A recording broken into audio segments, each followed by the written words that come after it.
नमस्कार बच्चा लोग, आज हम लोग बात करेंगे प्लैंक्स क्वांटम थियरी के बारे में, डुअल नेचर ऑफ लाइट के बारे में। तो बच्चों, काफ़ी लंबे समय तक वैज्ञानिकों का यही मानना था कि लाइट सिर्फ और सिर्फ एक वेव की तरह बिहेव करती है। और इनफैक्ट लाइट के कई सारे ऐसे फिनोमेना हैं जो कि प्योरली वेव नेचर के बेसिस पर आसानी से एक्सप्लेन किए जा सकते हैं, जैसे reflection, refraction, diffraction, interference. All these phenomenas can be easily explained on the basis of wave nature of light. आपको इसमें लाइट के पार्टिकल नेचर को कंसीडर करने की कोई ज़रूरत नहीं है, लेकिन कुछ ऐसे फिनोमेना हैं जिनको हम लोग सिर्फ वेव नेचर कंसीडर करके एक्सप्लेन नहीं कर सकते। खास तौर से 20th सेंचुरी में कुछ ऐसे एक्सपेरिमेंट किए गए जिससे कि लाइट के डुअल नेचर को कंसीडर करना कंपलसरी हो गया है ना। फॉर एग्जांपल, कुछ एग्जांपल्स भी नोट कर लीजिए, इंपॉर्टेंट एग्जांपल्स हैं लाइट के पार्टिकल नेचर को डिमॉन्स्ट्रेट करने वाले कुछ इंपॉर्टेंट एक्सपेरिमेंट, जैसे कि photo electric effect. Photo electric effect है ना, लाइट अगर किसी मेटल के ऊपर अगर हम लोग लाइट रेडिएट करें तो उसमें से इलेक्ट्रॉन्स बाहर निकलने लगते हैं। This is called as photoelectric effect. Similarly 20th century में लोगों ने क्या, कई सारे एलिमेंट्स का, खास तौर से हाइड्रोजन के एटॉमिक स्पेक्ट्रा की डिस्कवरी की गई, atomic spectra of atoms. Similarly black body radiation, heat capacity of solids with respect to temperature, ये सारे के सारे फिनोमेना ऐसे हैं जिनको हम लोग लाइट का पार्टिकल नेचर कंसीडर किए बिना एक्सप्लेन नहीं कर सकते। और इस पार्टिकल नेचर के बारे में सबसे पहला जो प्रपोजल रखा, that was given by Planck, Max Planck's quantum theory. तो प्लैंक ने भाई क्या बोला कि लाइट जो है वो सिर्फ और सिर्फ एक वेव की तरह बिहेव नहीं करती है। In fact light is made up of small energy particles.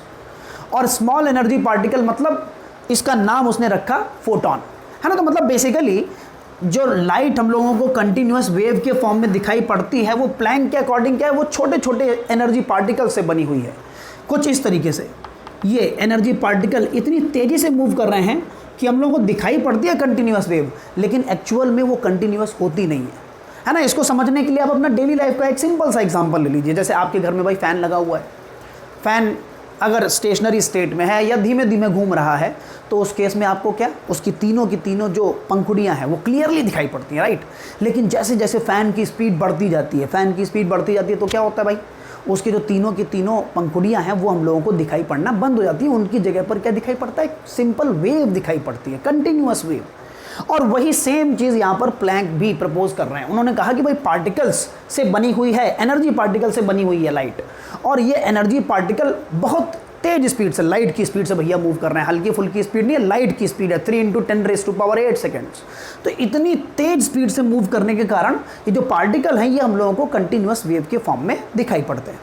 और किसी भी वेव का ये जो स्मॉलेस्ट एनर्जी पार्टिकल है, इसका नाम प्लैंक ने क्या रख दिया भाई, फोटॉन, है ना। किसी भी लाइट का जो स्मॉलेस्ट एनर्जी पार्टिकल है उसको हम लोग क्या बोलते हैं, फोटॉन, है ना। तो प्लैंक्स क्वांटम थियरी का फर्स्ट पॉइंट क्या है, light is basically made up of small energy particles which are called as photon. चलिए इसको लिख लेते हैं, आप भी नोट कर लीजिए। Light is made up of small energy particles, small energy particles. और इन्हीं एनर्जी पार्टिकल्स का नाम प्लैंक ने क्या रख दिया भाई, फोटॉन। इन्हीं को हम लोग फोटॉन के नाम से जानते हैं, पहला पॉइंट।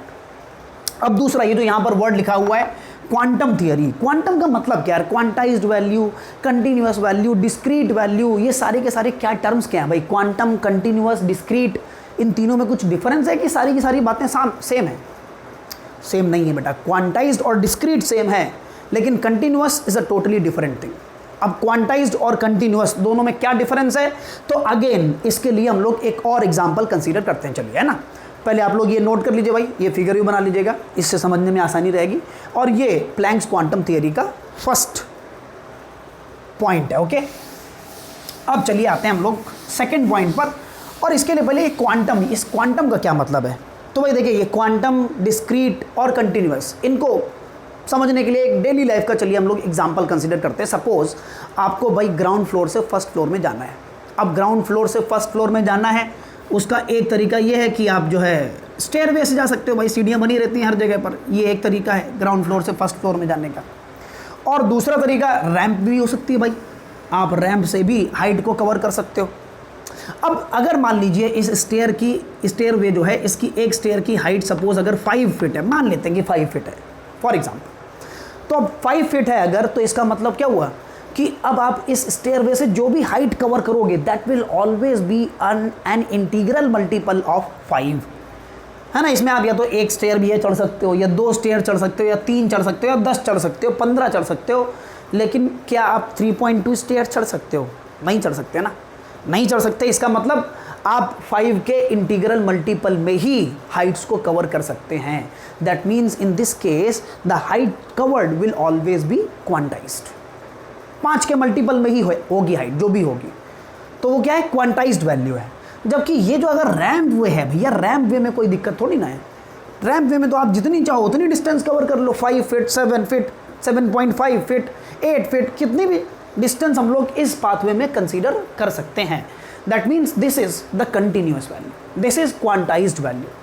तो ये डिफरेंस है। जैसे कि किसी भी बॉडी का जो चार्ज होता है वो भी क्या होता है बच्चों, क्वांटाइज्ड ही होता है, क्योंकि बॉडी का चार्ज इलेक्ट्रॉन की वजह से है। इलेक्ट्रॉन का भैया चार्ज एक फिक्स्ड वैल्यू है, तो जो भी अगर किसी बॉडी के ऊपर चार्ज है वो या तो 1 इलेक्ट्रॉनिक चार्ज होगा, या 10 इलेक्ट्रॉनिक चार्ज होगा, या 20 इलेक्ट्रॉनिक चार्ज होगा। 1.3 तो नहीं हो सकता, 13.7 तो नहीं हो सकता। तो मतलब चार्ज भी क्या है, क्वांटाइज्ड है। अब हम लोग वापस प्लैंक्स क्वांटम थियरी के सेकंड पॉइंट पर आते हैं, और सेकंड पॉइंट प्लैंक का यही है। उसने बोला कि भैया अगर कोई ऑब्जेक्ट लाइट रेडिएट कर रहा है या अब्जॉर्ब कर रहा है, तो उसके द्वारा अब्जॉर्ब की गई जो टोटल एनर्जी है that will always be an integral multiple of energy of photon. जो टोटल एनर्जी है वो फोटोन की एनर्जी का इंटीग्रल मल्टीपल ही होगी, है ना। मतलब पहली बात तो देखिए, फोटोन की एनर्जी, प्लैंक ने बोला कि किसी भी वेव में फोटोन की जो एनर्जी है वो उसकी फ्रीक्वेंसी या वेवलेंथ के ऊपर डिपेंड करती है, and it is given by EP is equal to hc upon lambda, और we can also write it as hν। ये एक फोटोन की एनर्जी है। लैम्डा यहाँ पर वेवलेंथ है and new is frequency. h को हम लोग बोलते हैं प्लैंक्स कांस्टेंट।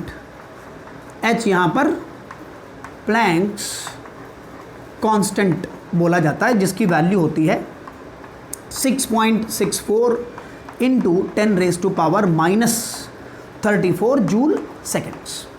और ये जो c है ये तो यार आपको पता ही होगा, c is speed of light, which is approximately 3 into 10⁸ meters per second, 3 into 10⁸ meter per second. तो ये भाई एक फोटोन की एनर्जी है। अब सेकंड पॉइंट के अकॉर्डिंग जो टोटल एनर्जी अब्जॉर्ब या एमिट हुई है वो फोटोन की एनर्जी का इंटीग्रल मल्टीपल होना चाहिए।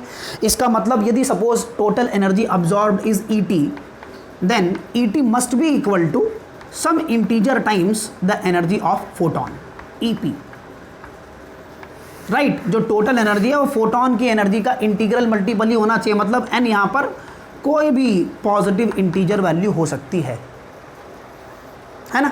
अब यहाँ पर आप भाई फोटोन की एनर्जी की अगर वैल्यू रख दोगे तो इसका एक एक्सप्रेशन आपको लैम्डा या फ्रीक्वेंसी के टर्म में भी मिल जाएगा। E total is equal to n into hc upon lambda, या फिर इसको लिखा जा सकता है n इंटू hν। ये हम लोगों का टोटल एनर्जी है। किसी भी ऑब्जेक्ट के द्वारा अब्जॉर्ब या एमिट की गई टोटल एनर्जी वो हमेशा फोटोन की एनर्जी का इंटीग्रल मल्टीपल ही होगा। ठीक है बच्चों, तो ये प्लैंक्स क्वांटम थियरी के दोनों इंपॉर्टेंट पॉइंट्स हैं। फर्स्ट उसने बोला कि लाइट छोटे छोटे एनर्जी पार्टिकल से बनी हुई है जिनको हम लोग फोटोन बोलते हैं, फोटोन की एनर्जी hc अपॉन लैम्डा है। और दूसरा पॉइंट, किसी भी ऑब्जेक्ट के द्वारा अब्जॉर्ब या एमिट की गई जो टोटल एनर्जी है that will always be integral multiple of energy of photon. यहाँ पर ये जो n है that is basically number of photons, जितने फोटॉन्स निकल रहे हैं, जितने फोटॉन्स अब्जॉर्ब हो रहे हैं, वही यहाँ पर n की वैल्यू सब्सटीट्यूट की जाएगी, है ना। ये प्लैंक्स क्वांटम थियरी, इसके ऊपर बेस्ड कुछ क्वेश्चन, इसका जो इंपॉर्टेंट फिनोमेना है फोटो इलेक्ट्रिक इफेक्ट, इसके बारे में हम लोग नेक्स्ट लेक्चर में बात करेंगे। आज के लिए बच्चों हम लोग इतना ही रखते हैं। आप इसको ध्यान से समझिए और इसके क्वेश्चंस आप खुद से भी लगाने के लिए ट्राई कर सकते हैं। अगर कोई कन्फ्यूज़न है, कोई डाउट है, तो आप नीचे कमेंट सेक्शन में कमेंट करके मुझे बता भी सकते हैं। डेफिनेटली मैं आपको रिप्लाई करूँगा। Alright, thanks for watching the video. बाकी आप लोग भाई सब लोग जानते हो, लाइक करिए, शेयर करिए, सब्सक्राइब करिए, दोस्तों को बताइए ताकि सभी लोग इन वीडियोज़ का फ़ायदा उठा सकें। ऑलराइट बच्चों, thank you so much for watching the video.